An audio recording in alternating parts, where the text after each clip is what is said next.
Good morning, Lori. So, today's finally the big day, huh? I bet you're so excited. How about this weather, though? There's a pleasant breeze blowing, not a cloud in the sky. This is the perfect weather for a wedding. Right? It's absolutely gorgeous outside today. The forecast earlier this week said it was going to rain, so I got concerned, but it looks like we're in the clear. Thank goodness. Are you on your way to the cathedral now? Actually, I'm already here. I arrived a little bit ago, and I just got into the changing room. Cool. And what about George? Oh, last night his friends threw him some big blowout bachelor party. He's been looking forward to it for a long time. Apparently some of his old friends from high school are flying halfway across the country to come.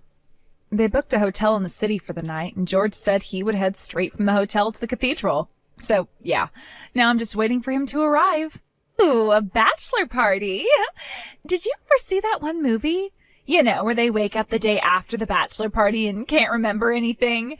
Then they have to haul it over to the wedding venue before the ceremony starts. Yeah, but don't worry. I texted him earlier and he said he was awake. So, looks like we're in the clear. Oh, so he texted you, huh? I'm surprised he had time for that.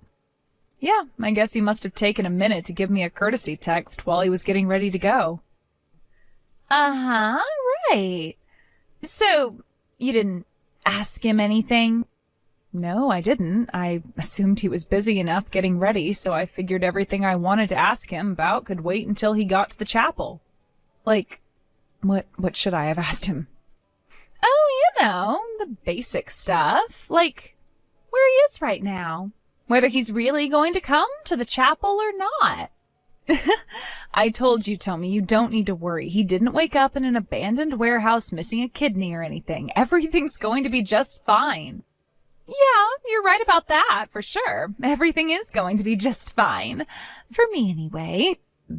Tommy, you're acting kind of weird. Sorry. I just wanted to say thank you, Lori. I mean, if it weren't for you, I wouldn't have been able to get married. Plus, I finally get to quit that godforsaken company I was working for. It felt so satisfying when I slammed my resignation on my creepy old boss's desk. Like, bam! Eat that, Baldy! Tommy, what are you talking about? You really don't get it, do you? I know you've been really looking forward to your wedding, but unfortunately, it's not gonna happen. Your precious little groom isn't gonna be late. He's not coming at all. Tommy, you're scaring me. What's going on with you? Would you like to know where your fiancé is, Lori? Because I know. He's with me. And he's telling me that he doesn't feel much like going to your wedding today. And no, he doesn't want to reschedule. He doesn't want to marry you anymore. What? Do you remember the marriage certificate application that you signed and gave to George? Yeah, I had him taking care of that since he has a less rigid schedule than me. The office where you turn those in is only open for part of the day that I have to be at work. If there was a way for me to get away from the office for an hour or so, I would have done it, but I've been too busy. I don't think they're going to accept it anymore. Why not? Because I watched him rip it into shreds right in front of me. We got super drunk last night. He started shouting, "I'm tired of being tied down to that boring woman." And then he pulled that application out of his bag, ripped it up, and shouted, He felt tied down to me? I don't understand. How can you not understand? He wanted to get rid of you, so he did. It's not all your fault. It was just bad timing. George and me are soulmates. We were always meant to be together. Unfortunately, he ended up meeting you first. Sure, he might have been engaged to you, but deep down, I was always the one he really wanted to be with.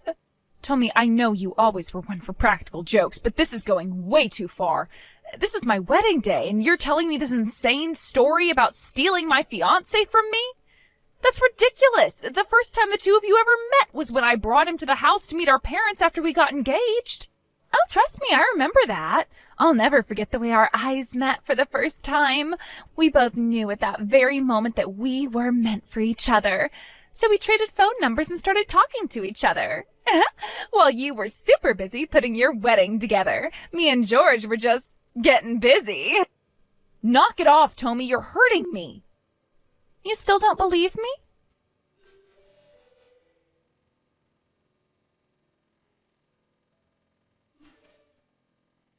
Here's a picture we took together while you were out of town for the weekend for work. No, this can't be. George really was cheating on me? With you? I'm sorry about all this, Lori, I really am. Well, maybe not that sorry, but you and George were all wrong for each other. If you had actually gotten married, it would have ended in tragedy either way. I'm just rescuing him from a fate worse than death. You... Oh, and don't bother trying to stop us. We're already married. As of this morning, I am legally George's wife. You got married to my fiancé on our wedding day? It was our wedding day, not your wedding day. Anyway, I think we're gonna disappear for a while. With George's job, all he needs is a computer, and he can do it from anywhere he wants. Plus, he runs the company, so he gets to make the rules. So we're moving to a place far away where you can't interfere with our love. Hold it right there, Tommy. This is too crazy to be true. You're really having an affair with my fiancé? He's really not coming today? We're really not gonna get married anymore? Looks like you've finally caught up with the class, Lori. Yes, and yes. You get I don't believe this. You've picked the most evil way possible to break this news to me. And you're moving? You can't do that. You owe me a proper explanation. And not just me. You owe both our parents and George's parents an explanation. What's there to explain? Do you want to know what we were doing last night or something? 'Cause that's definitely not a PG-rated conversation. You sure you want all the steamy detail? You know that's not what I'm talking about. We need to talk about the wedding, our future, the engagement ring. There are 1,000,001 important things for us to discuss. This is not like two college students dating for a few months and then breaking up. We had plans. We built our lives around each other. That sounds like a total pain. Like, me and George are about to embark on the biggest adventure of our lives. Can't you guys just say congratulations and let us be on our way? No, I will not congratulate the two of you for betraying me. You can't just drop this nuclear bomb on me the day of the wedding. You are such a buzzkill, Lori. You know that? George sure had the right idea. He lied to you about the bachelor party. There was never going to be one. Instead, he spent the better part of last night getting ready for the big move. So don't bother rushing over to his house to catch him before he leaves. By the time you get there, it won't be anything but an empty husk. So you're serious then? You're really just gonna run away like this? Without taking a single piece of responsibility for anything you've done? Yep. Thank you so much for everything, Lori. I met the man of my dreams thanks to you.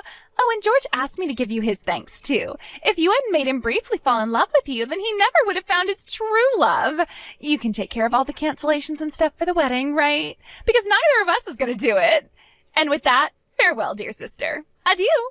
Don't you dare put down your phone. I need to talk to George directly. I keep calling him, but my calls never go through.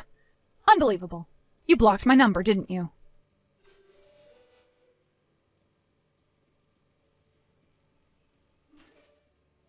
Girl, how you been? Did you miss me? Do you even remember me? Nah, I bet you'll never forget me for as long as you live, even if you wanted to. Well. If it isn't the single biggest mistake I ever made.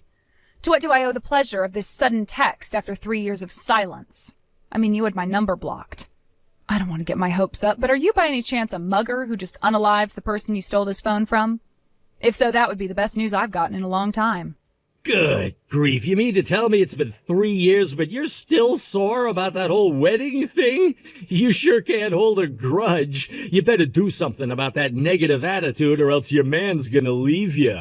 Oh wait, I was your man and I did leave you. Is this the reason you unblocked my number after 3 years, just to taunt me some more? If that's the case, then I've got way better things to do with my time. Hey, keep your skirt on, yeesh. Actually, I got 2 matters of business for you today, an announcement and a question. Well, make them quick. Yes, ma'am. First order of business, drum roll, please. Tommy is pregnant. We're gonna have our first child. I see. I see? Is that all you got to say? No congratulations? No, I'm so happy for you? I shouldn't have to explain to you why I won't be congratulating you for your marriage or your pregnancy anytime soon, so don't hold your breath. Yeah, you got a point. Why are you telling me about this when you know I don't care? So, my business was absolutely booming until the first quarter of this year. Ever since then, sales have been dropping precipitously. This month was so bad that it finally forced me to do something I've been working hard to avoid. I'm gonna have to declare bankruptcy and shut down the company. This decision was, in a word, poorly timed. It all happened around the same time we found out Lori was pregnant. Kids cost a bunch of money to take care of, and so now we're looking to cut down on as many unnecessary expenditures as possible. So again, what does this have to do with me? I'm getting there. Geez, you're impatient. This brings me to my second order of business. We're gonna move in with your parents to save on rent. 1, that's not a question. 2, are you drunk? Did you just forget about what you did to me 3 years ago? Well, I was thinking about asking if it'd be okay for us to move in with them, but then I decided I didn't want or need your permission. And anyway, what would be the problem? Tommy's their daughter, too. And I know your parents are going to want to meet their first grandchild, so I thought I'd do them the favor of allowing them to live together with my kid. Aren't I generous? So you're using your child in an emotional blackmail scheme to get my parents to let you live with them? And not to mention without making you pay any rent? I told you kids cost money and I ain't got none. Well, congratulations, George. You are officially the dumbest, most selfish, least sensitive person I have ever met. The two of you completely vanished into thin air 3 years ago after announcing your affair on the day of our wedding. And now that you have a kid and need money, you show up on our doorstep and beg for help? I'm a resourceful guy. If I've got a resource, I'm gonna make use of it. That includes having relatives with money. So you're still living with your parents, right? Well, yeah, I am living in the same house as them right now. Well, not for much longer. We're gonna move in with your folks and have a good old-fashioned multi-generational home. It's gonna be great with all 5 of us under one roof. Me, Tommy, your mom and dad, and... And me? No, not you. Our baby. You're gonna have to pack up your stuff and go live somewhere else from now on. Oh? And what reason would I have to do something like that?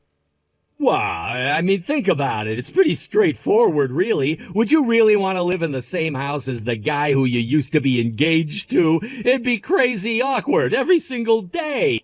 You cheated on me with my sister, broke up with me on the day of our wedding, vanished without a trace for 3 years, and now you're back and demanding that I move out of my own house? I have to hand it to you, George. You are really working hard to earn that biggest douche in the universe award. Look, the thing is we need money. Plus, we'll need someone else to help us out with a baby when we get bored of dealing with it, and that's when your parents come in. It's truly fascinating to see you become more and more comically evil with each text. I think the most confusing thing for me right now, though, is why in God's name did I ever agree to marry you in the first place? If you're really that hard up for money, why don't you impose yourself on your parents first? Nope, that's out of the question. Because you already forced them to bail you out from paying the cancellation fees for the wedding? Oh, so you knew about that. Why'd you suggest I see my parents then? I'm done with this pointless conversation. I'm not moving, for you or anyone else. Our relationship ended 3 years ago, so never contact me again. You're serious? You're really still mad I cheated on you? Or is this because you're still in love with me after all these years? Sorry, Lori, but I'm a married man now. My wife's pregnant. I can't go fooling around with other women. Not anymore, anyway.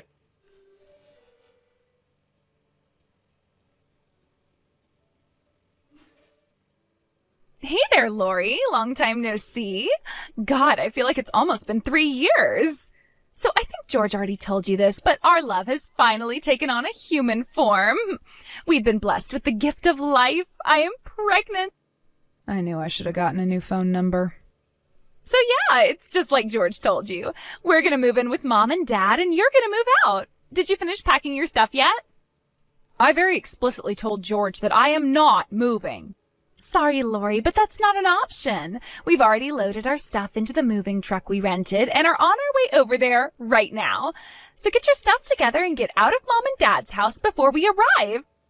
You want me out of Mom and Dad's house? It's not just us, dummy. Obviously, Mom and Dad would rather live with their first grandchild than you. You're single, childless, and hopeless, and I don't want your negativity impacting my baby's life. I can't get out of Mom and Dad's house. I'm already out. I'm living on the West Coast with my husband. You're such a bad liar. You can quit making up stories because nothing you say is going to get this moving truck to turn around. I'm not lying. I moved to the West Coast with my husband. Wait, you moved? Is there a problem with that? What, did you think I was going to let my sister and fiancé's betrayal hold me back forever? But, well, this is the first I'm hearing of this. How do you expect me to tell you anything if you blocked my number? I had no way of contacting you for the last 3 years. Wait, you're living on the West Coast? So you're not on the East Coast anymore? But that doesn't make sense. George told me you were living with your parents. But your parents live on the East Coast. What's going on? I was telling the truth. They are living with us right now. I'm on the West Coast in my new house with my husband and our parents. What? Why? I hate to have to rain on your parade like this, Tommy, but your baby won't be Mom and Dad's first grandchild. I already beat you to the punch. I'm due to give birth this month. You're pregnant? And your baby is due this month? Not baby. Babies. I'm having twins. Twins? I'm still relatively new in the area, so I'm not familiar with any of the hospitals or doctors. So I was actually thinking about moving back over there for a while to give birth and have Mom help me out with the baby. But it turns out Mom and Dad were planning on selling their house anyway. So we talked to them and they decided to move out here to be with us. They sold their house? What is going on over there? Why are you guys making all these big decisions without telling me? You blocked us, remember? So anyway, Mom and Dad moved in with us last month. They're going to live with us for the time being, just until they can find a good plot of land and build a new house of their own. We're having a lot of fun having them here, though. We'll be sad to see them go. Where's their new house? Nowhere yet. They still haven't even bought any land yet. I literally just told you. How'd you miss that? Oh no, so they don't have a house right now? Then where are we supposed to go to? We got everything ready to move in with Mom and Dad. We're having the movers send all our stuff to Mom and Dad's house.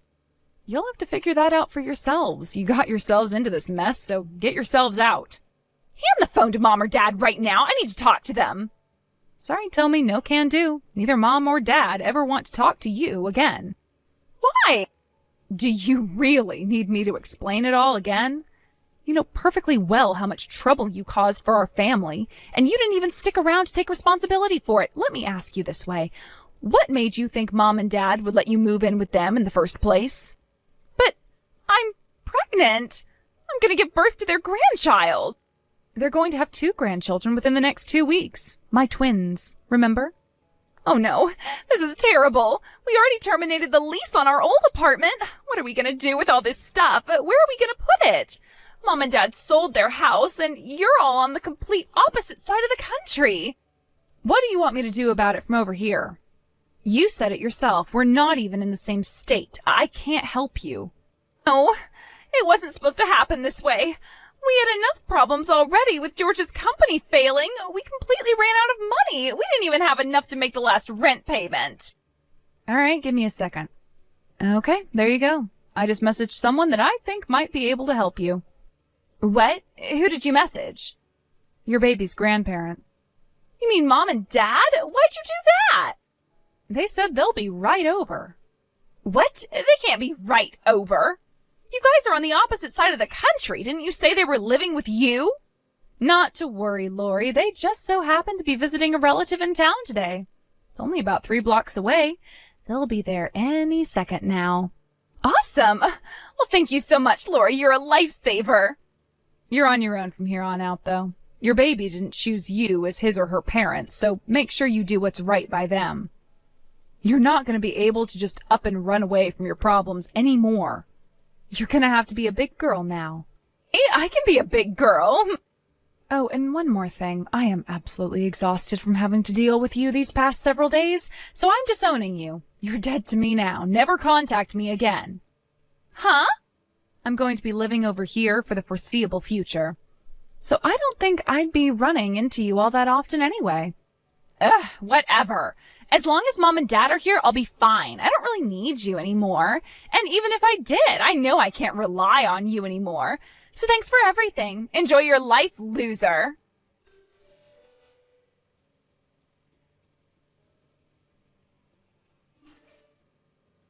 What's going on, Lori? What are George's parents doing here? Where are Mom and Dad? What are you talking about? You and George are married now, right? That means his mom and dad are your mom and dad. In-law, to be precise. You mean the people you said you thought could help us? You messaged George's parents? They've been looking for the two of you for a long, long time, so I thought I'd let them know exactly where they can find you. It was perfect timing for them, though, being in town right when you guys were planning to force yourselves on Mom and Dad. This can't be happening. How could you do this to me? You have just destroyed our lives. What makes you say that? His parents are super understanding and reasonable people. You can rely on them. We already had to deal with George's vanishing income, and now we have to take responsibility for that stupid thing 3 years ago? They said they had to cover the cost of your wedding, and now they want us to pay it back. Duh, what were you expecting? Since you guys played Houdini on our wedding day, George's parents ended up taking full responsibility for the cost of the wedding. And now that they've found you, they want you to pay them back for the money you cost them. I don't see what you're so upset about. We don't have any money. That's not my problem, and it's not George's parents' problem. But they're telling us we owe them a ridiculous amount of money. You guys went and spent this much on a wedding? Who do you think you are, Kim Kardashian? That's not just for the wedding. Only part of that is the cost of the wedding venue, which we had to pay the full amount for because we canceled on the day of the wedding. There's also the flight tickets and hotel bills for the people who had to come in from out of town to be there. We weren't just going to leave them high and dry after spending hundreds of dollars to come to a wedding that never happened. And all the expenses should be detailed on the invoice you have. I would never have come home if I knew this was going to happen. I thought you said you could be a big girl. It's time to take responsibility, Tommy. Pay George's parents what you owe them and stay the hell out of my life. But what about our mom and dad? Didn't they care about their grandchild? I actually have a message from them about that. They wanted me to tell you that the only way they'll support the baby is if they can guarantee that you won't benefit at all. If you let them legally adopt the baby from you, they'll raise him or her like their own. You can't be serious. They want me to give up my own baby? It would be what's best for the child, after all. We don't view you as a part of this family anymore. If you want help, then you're going to have to go to George's parents. But I am your family. Not anymore, you're not. You burned your chance at ever having a normal relationship with us ever again 3 years ago. And since George's parents agreed to let you live with them, it seems to me like all your problems are solved. What do you need us for anyway? I don't want to live with them. They're super duper strict. I know, right? It's so bizarre how a loser like George could possibly come out of a house run by strict disciplinarians like them. But they said we have to pay them back first. Then I guess you better get yourselves some jobs, huh? Both of us? Are you telling me I have to work too? It's either that or you become homeless. Your choice. I wanted to be a housewife, though. Look, can I go now? I don't have any time to watch you have a mental breakdown. It might be 8 a.m. over there, but it's 4 a.m. over here, and I'd like to go back to bed. I'm gonna need to get all the sleep I can in order to take care of this baby. You can't go to sleep at a time like this. I need you. You have to help me find somewhere to live. Good night, Tommy. Or good morning. I don't know. I'm going back to sleep. I know I probably don't need to worry about you coming around here since we're on the opposite side of the country and you don't know our address, but I'm still gonna block your number just in case. Have fun with George's parents.